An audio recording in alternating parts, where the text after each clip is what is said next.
Assalamualaikum warahmatullahi wabarakatuh. Perkenalkan, nama saya Renti Junianti dari Pendidikan Biologi C Universitas Negeri Semarang. Gimana kabarnya teman-teman? Saya harap teman-teman dalam keadaan sehat ya. Sebelum belajar, alangkah baiknya kita awali kegiatan ini dengan berdoa terlebih dahulu. Baik, sudah siap untuk belajar teman-teman? Hari ini kita akan belajar tentang pola hereditas pada makhluk hidup.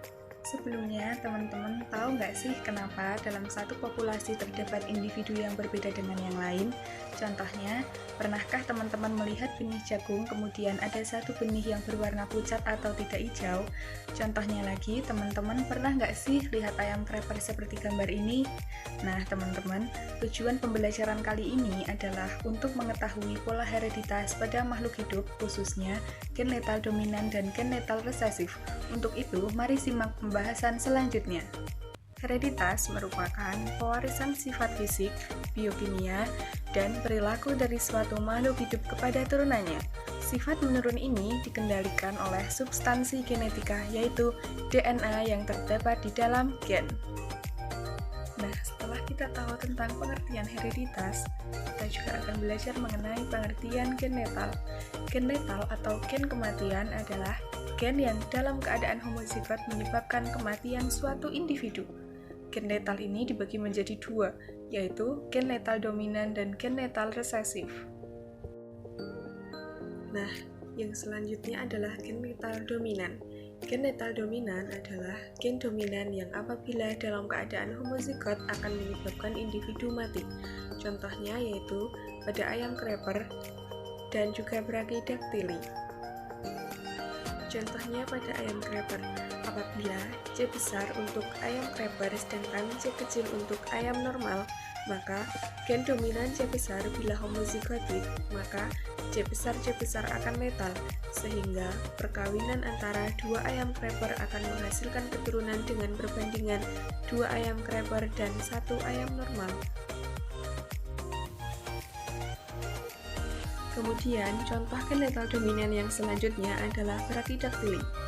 Merupakan kelainan pada manusia yaitu jari-jari yang pendek, disebabkan karena gen-gen dominan B besar.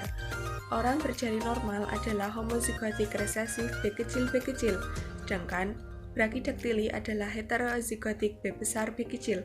Keadaan homozigotik dominan B besar akan menyebabkan letal atau kematian.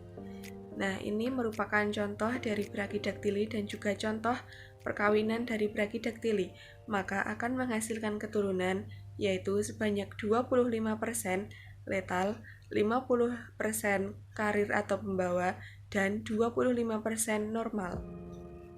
Setelah tadi kita belajar tentang gen letal dominan, sekarang kita akan belajar tentang gen letal resesif.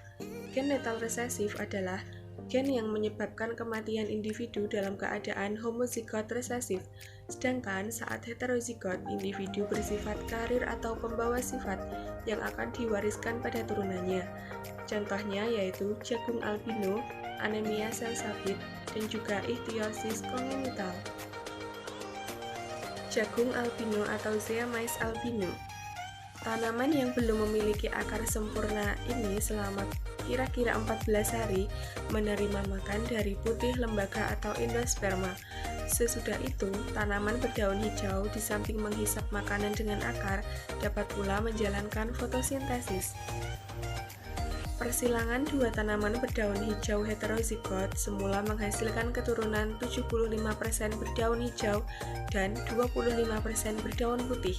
Dengan demikian, persilangan dua tanaman monohibrid tidak menghasilkan keturunan dengan perbandingan 3:1 seperti pada hukum Mendel, tapi 3:0. Contoh persilangan pada jagung albino, apabila G besar untuk jagung membentuk klorofil dan G kecil untuk jagung tidak membentuk klorofil, maka persilangannya yaitu apabila G besar G kecil disilangkan dengan sesamanya atau membentuk klorofil, maka akan menghasilkan keturunan yaitu 3 jagung membentuk klorofil dan 1 jagung albino atau 3:1. Nah, contoh yang selanjutnya adalah ichthyosis congenital. Ichthyosis kongenital merupakan kelainan bayi lahir dengan kulit tebal dan banyak luka berupa sobekan, terutama di tempat-tempat lekukan. Biasanya bayi meninggal di kandungan atau waktu lahir. Jadi penyakit ini bersifat letal dan timbul bila individu homozigotik resesif I kecil. Alel dominan I besar akan menentukan bayi normal. Nah, berikut ini merupakan foto atau gambar dari ichthyosis kongenital dan juga contoh dari persilangan ichthyosis kongenital. Contoh yang selanjutnya adalah anemia sel sabit atau sickle cell. Ketika sel darah merah tidak normal sehingga mengganggu fungsinya untuk membawa darah yang kaya akan oksigen ke seluruh tubuh.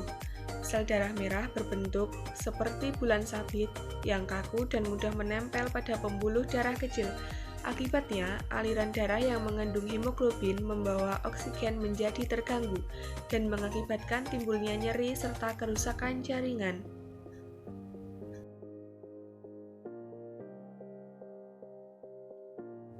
Oke teman-teman, sekarang sudah tahu kan tentang gen letal dominan dan juga gen letal resesif. Jadi, pembelajaran kali ini kita cukupkan ya. Mohon maaf apabila masih banyak salah dan kurang. Sampai jumpa teman-teman, semoga ilmunya bermanfaat. Terima kasih. Wassalamualaikum warahmatullahi wabarakatuh.